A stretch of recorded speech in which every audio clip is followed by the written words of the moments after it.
میرے اس بندے کی محبت جو ہے وہ ڈال دو، اور اس کے پہنچنے سے پہلے ہی لاکھوں کا اجتماع جو ہے وہ ہو جاتا ہے۔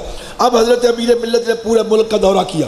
سب سے پہلے تحریک پاکستان میں نعرہ جو آپ نے دیا وہ یہ تھا کہ مسلم ہے تو مسلم لیگ میں آ، مسلم ہے تو مسلم لیگ میں آ۔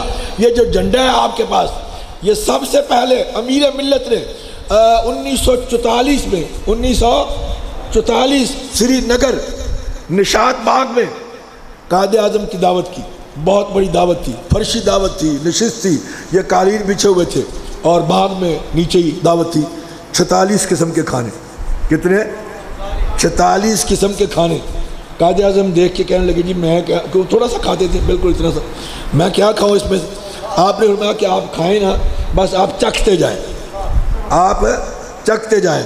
تو وہ چکھتے گئے پر جناب آخری جو چیز تھی اس کا نام تھا گوشتابہ۔ یہ کشمیریوں کا کھانا ہے، گوشت کو دودھ میں پکایا جاتا ہے۔ قائد اعظم نے جب وہ چکھا ہی پا تو کہنے لگے کہ جناب میرا دل چاہتا ہے کہ آپ کے باورچی کو اڑا کے لے جاؤ یا چرا کے لے جاؤ، دونوں لفظ ملتے ہیں۔ تو بہرحال حضرت اسی دن تاریخ میں یہ بات ثابت ہو چکی ہے کہ اسی دن رات کو 9 بجے قائد اعظم محمد علی جناح، نواب بہادر یار جنگ اور چودھری غلام عباس کے ساتھ قاضیوں کے گھر میں امیر ملت کے پاس حاضر ہو کے آپ سے دست بیعت کرتے ہیں، مرید ہوتے ہیں۔ قائد اعظم مرید ہوتے ہیں، بیعت کی، اور اس کو سید صابر حسین شاہ صاحب بخاری، انہوں نے بہت سی کتابیں لکھی ہیں قائد اعظم پر، کوئی 12 کے قریب کتابیں لکھی ہیں۔ انہوں نے جب یہ کوئی 10-12 سال پہلے آپ کو بتایا کہ الطاف حسین نے قائد اعظم پر بڑے جو ہے وہ مختلف قسم کے بیانات جو ہے وہ کسے اور تانے دیے اور مختلف ان پر باتیں کی، تو اس وقت پھر شاہ صاحب نے قلم پکڑا اور تحقیق شروع کر دی۔ تو انہوں نے تحقیق کر کے یہ لکھا کہ قائد اعظم حنفی المسلک، حنفی المسلک نقش بندی جماعتی، لکھا ہوا ہے کتاب میں، نقش بندی جماعتی تھے۔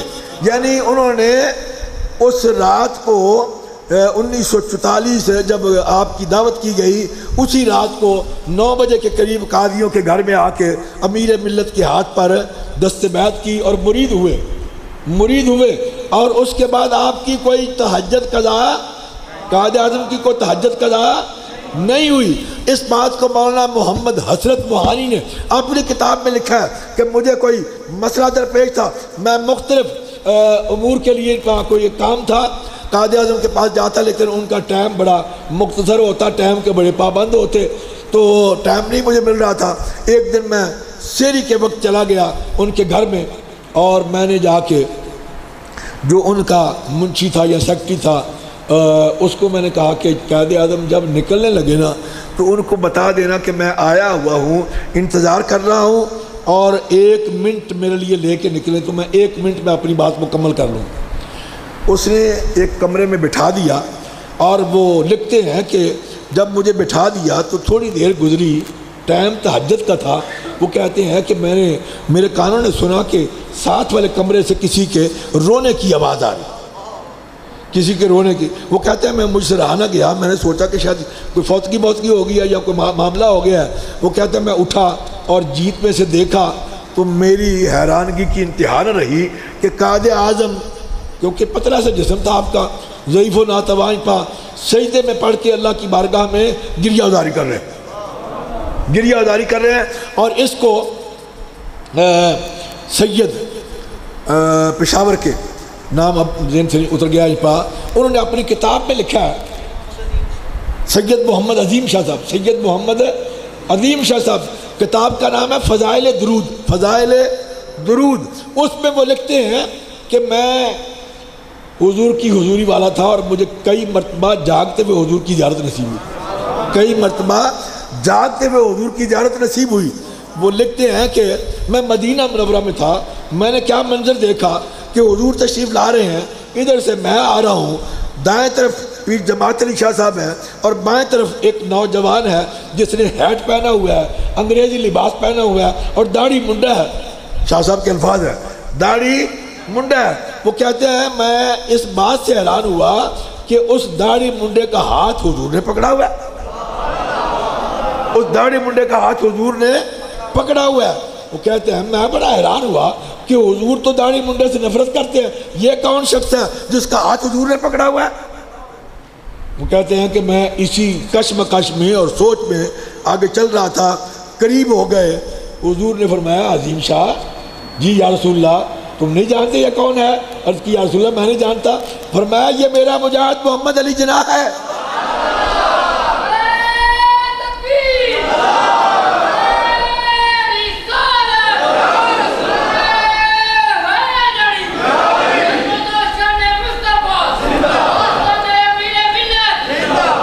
یہ میرا مجاہد محمد علی جناح ہے، یہ پاکستان بنانے کی کوشش کر رہا ہے، اللہ تعالیٰ اس کو کامیابی عطا فرمائے۔ شاہ صاحب آگے لکھتے ہیں کہ میری پیچھے نگاہ پڑی نا حضور کے پچھلی طرف، تو جہاں تک نگاہ جاتی تھی مخلوق ہی مخلوق تھی۔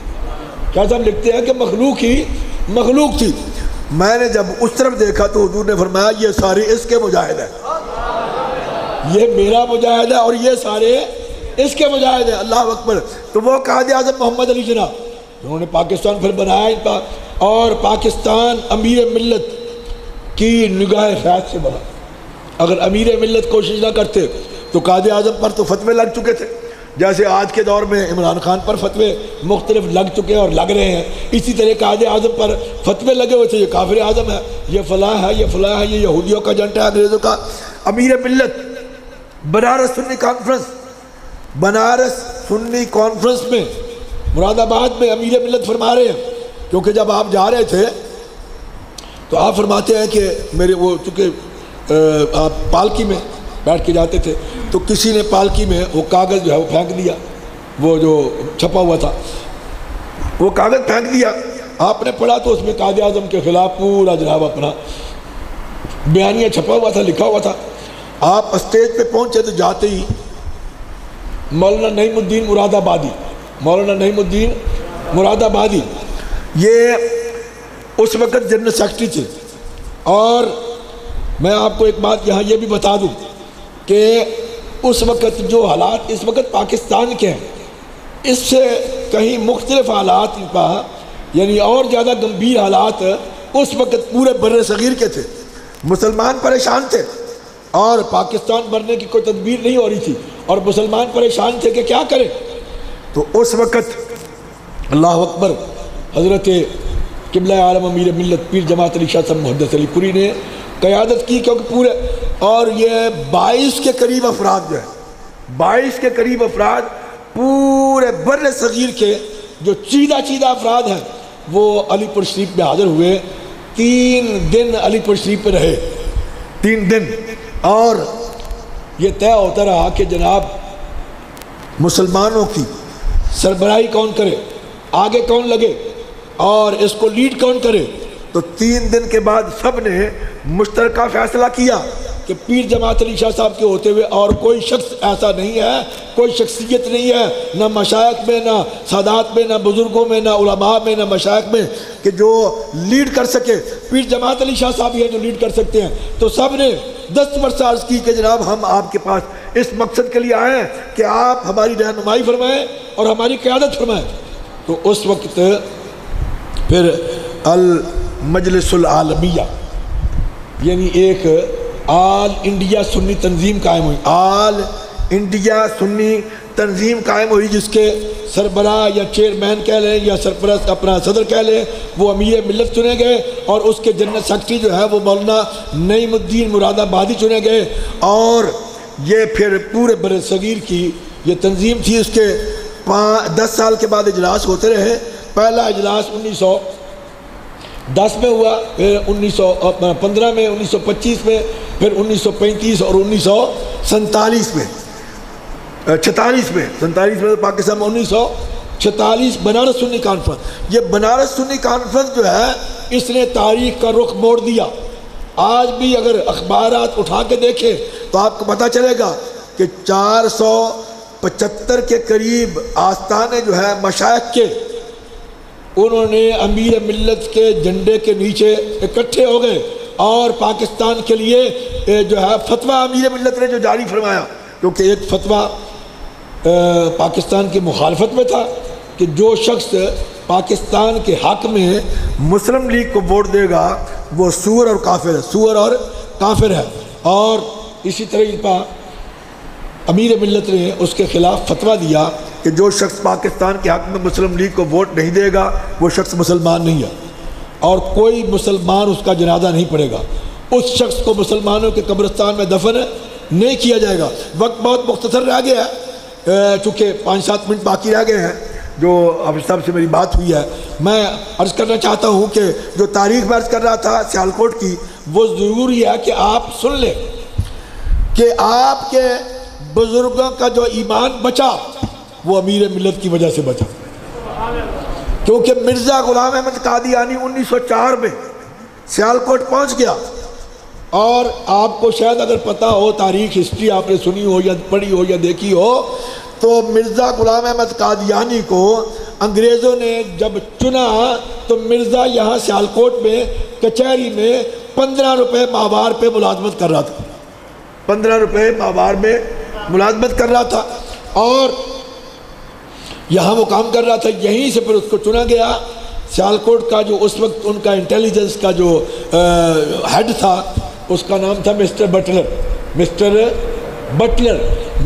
بٹلر سے اس کی رابطے ہوئے، ملاقاتیں ہوئیں، اور اس نے اس کو جو ہے وہ کہا کہ تم رات کو ہماری کلاسز لگتی ہیں، تم ہماری کلاسیں لیا کرو، اور اس نے انگلش کی کلاسیں لینا شروع کر دی۔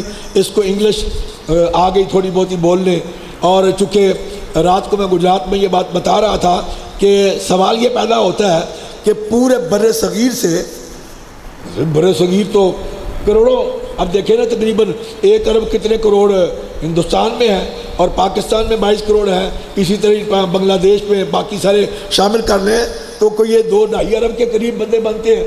تو پورے بر صغیر میں ڈی سیز کو کہا تھا کہ تم نے چننا ہے اس قسم کا بندہ، تو انہوں نے جب چنے تو 400 میں 200 میں 4 اور 4 میں یہ بندہ منتخب ہو گیا۔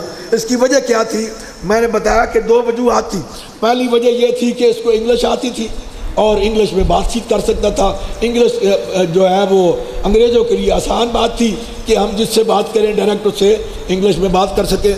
دوسری وجہ لوگ اس مقابلے میں شریک ہوئے، ان کے آباء و اجداد کا کوئی کریڈٹ نہیں تھا، یعنی انگریزوں کے وہ کوئی غلام نہیں تھے ان کی لسٹ میں۔ یہ جب اس کی ہسٹری بتائی گئی تو یہ پچھلی 3 پشتوں سے انگریزوں کے غلام چلے آ رہے تھے، پچھلی 3 پشتوں سے 500 گاؤں کی زمینیں اس کے دادے کو دی گئی، مرزا غلام احمد کے دادے کو 500 گاؤں کی زمینیں ان کے پاس تھی۔ اب اس کو جب چن لیا گیا، واپس بھیج دیا گیا، پھر اس نے شروع کر دیا۔ میں باقی کو چھوڑتا ہوں، صرف سیالکوٹ پہ آ جاتا ہوں۔ سیالکوٹ میں 1904 میں مرزا آ گیا یہاں کے، میں یہ عثمان صاحب، اب مجھے تو پتہ نہیں ہے کون ہے عثمان صاحب، ان سے جب ملاقات ہوگی تو پتہ چلے گا کہ عثمان صاحب سے میں بات کر رہا تھا، ان کو بتا رہا تھا کہ چودھری برادران جو ہیں یہ تھے یہاں 2 خاندان، ویسے تو چونکہ سیالکوٹ اس وقت پورا امیر ملت کے غلام تھے، 70-80% لوگ جو تھے سیالکوٹ کے وہ امیر ملت کے مریدین میں سے تھے، اور لاکھوں لوگ مرزا غلام احمد قادیانی کے ہاتھ پر بیعت کرنے والے تھے، یعنی قادیانیت کے مذہب میں شامل ہونے والے تھے۔ جب 4 تاریخ کو وہ پہنچا تو حضرت امیر ملت کو اطلاع دی گئی، آپ بھی اسی وقت کو ہوتا ہے سب کو فرمایا کہ کل جائیں گے یا پرسوں جائیں گے، فرمایا نہیں ابھی چلو، اٹھاؤ سامان، بندوں کو کہا کہ پیچھے سے سامان لے کے آ جاؤ، تو آپ بھی اسی وقت پر جو ہے وہ آگے۔ ٹرین جو ہے جب پہنچی سیالکوٹ کے اسٹیشن پہ تو ایک لیٹر جو ہے وہ پھینکا گیا گاڑی کے ڈبے میں۔ لیٹر میں لکھا ہوا تھا کہ پیر جماعت علی شاہ صاحب نے لاہور میں، جس کا مختصر ذکر حافظ صاحب نے آپ کے سامنے کیا ہے، لاہور میں اعلان کیا تھا، کیونکہ جب مرزا لاہور پہنچا نا، یہ 1908 کی بات ہے، میں 1904 کی بات بتا رہا ہوں آپ کو، تو اس وقت امیر ملت نے فرمایا تھا کہ مرزے کا خدائی فیصلہ ہو چکا ہے۔ پہلے فرمایا 22 تاریخ کو فرمایا کہ وہ اگلے چند دنوں میں عبرتناک انجام کو پہنچے گا، ذلت اور رسوائی کی موت مرے گا، اور پھر وہ 25 تاریخ کو، یہ 22 کو یہ کہا، اور 25 تاریخ کو رات کو 10:42 پر آپ نے اپنے خطاب میں یہ بات کہی کہ سن لو، میں تمہیں پہلے بھی بتا چکا ہوں، مرزے کا خدائی فیصلہ ہو چکا ہے، اور وہ اگلے چند گھنٹوں میں، اگلے 24 گھنٹوں میں عبرتناک انجام کو پہنچے گا، ذلت اور رسوائی کی موت مرے گا۔ جب 22 تاریخ کو آپ نے یہ بات کہی لاہور میں، جس کا ذکر حافظ صاحب نے کیا ہے، یہ وہاں کی بات ہے جو پیر میر علی شاہ صاحب نے فرمائی تھی، تو یہ جو صحافی ہوتے ہیں انہوں نے کہا کہ جناب آپ نے اتنی بڑی بات کہہ دی ہے، اور اگر لوگ جو ہیں یہ بات پوری نہ ہوئی تو لوگ تو پہلے ہی مرزئی ہو رہے ہیں، جو بچے کچے لوگ ہیں وہ بھی مرزئی ہو جائیں گے، پھر ہم کیا کریں گے؟ تو سنیے، امیر ملت نے فرمایا کہ جب میں کہہ رہا تھا میرے آقا میرے ساتھ موجود تھے، میں نے اپنی طرف سے نہیں کہا۔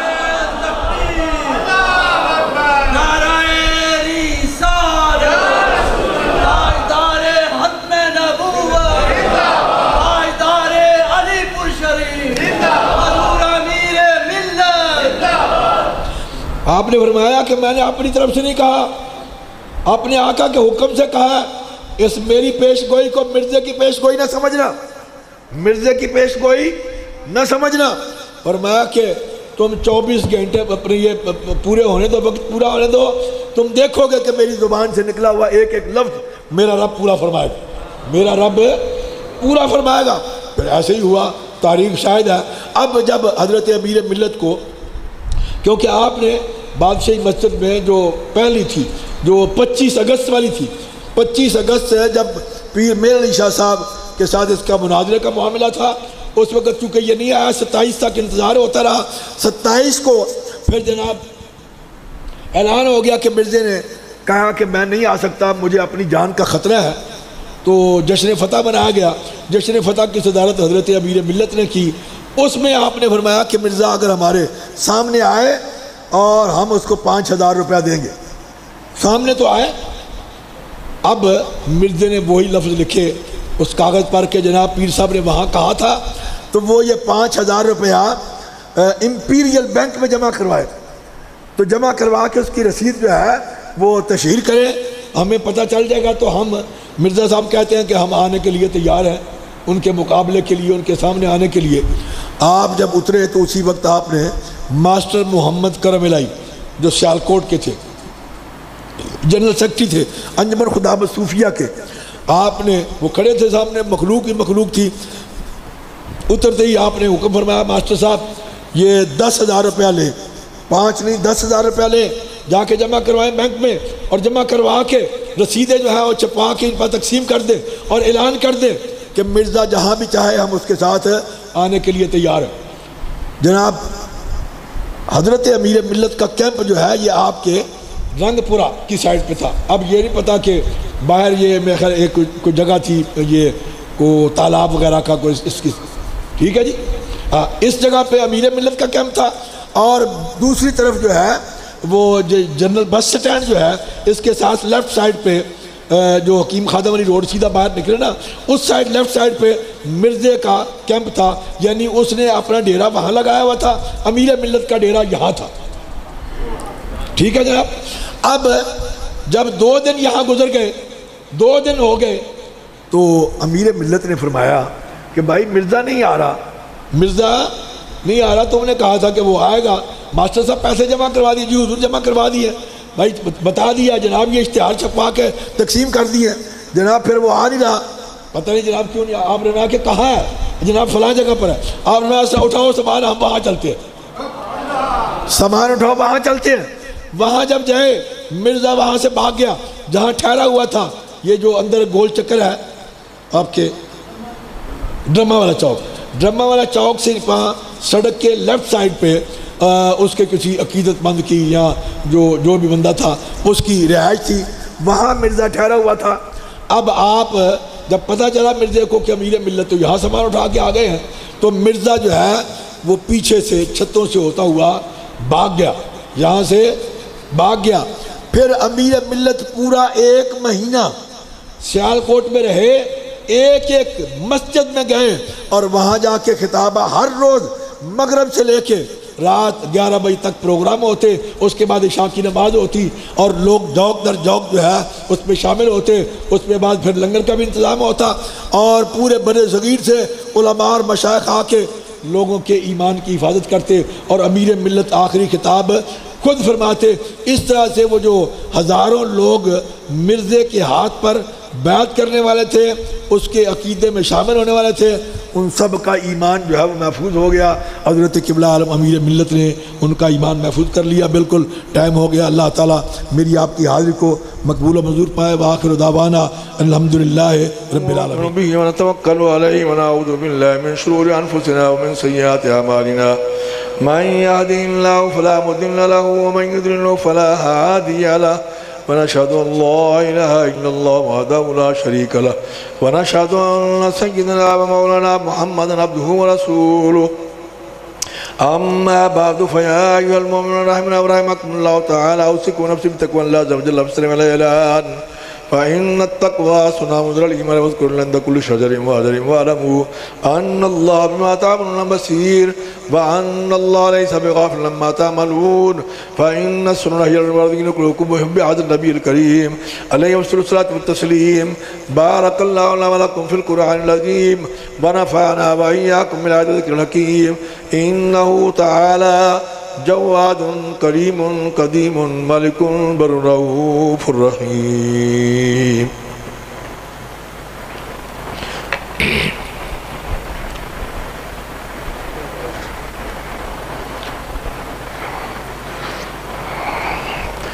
الحمدللہ نحمدہ ونستعینہ ونستغفرہ ونؤمن بہ ونتوکل علیہ ونعوذ باللہ من شرور انفسنا ومن سیئات اعمالنا، من یهده اللہ فلا مضل له ومن يضلل فلا هادي له، ونشهد ان لا اله الا الله وحده لا شريك له، ونشهد ان سيدنا مولانا محمدا عبده ورسوله.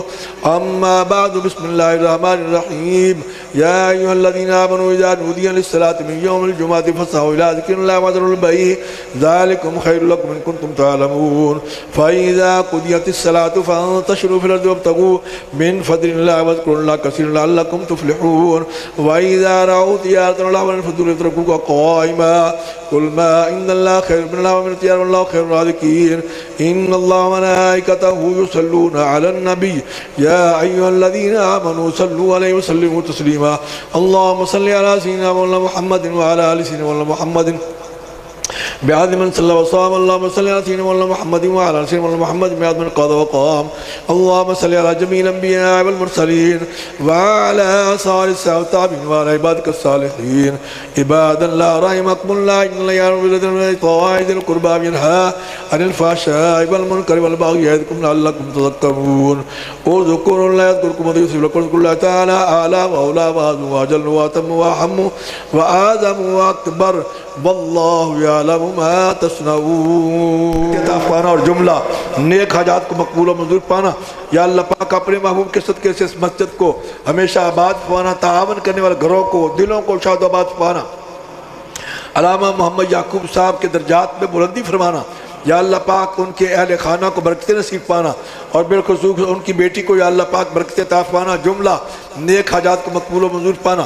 ان کے پوتے جناب ڈاکٹر صاحب ذیشان صاحب غالباً یا اللہ پاک ان کو صحت اور تندرست زندگی عطا پانا، اور جملہ نیک حاجات کو مقبول و منظور پانا. سہل فسیل یا الہی کل صاحب بحرمت سید الابرار نبی المختار وصلی اللہ تعالی علی رسولہ و خیر خلقہ و نور عرشہ محمد وعلی آلہ وصحبہ اجمعین برحمتک یا ارحم الراحمین. لا الہ الا محمد رسول اللہ.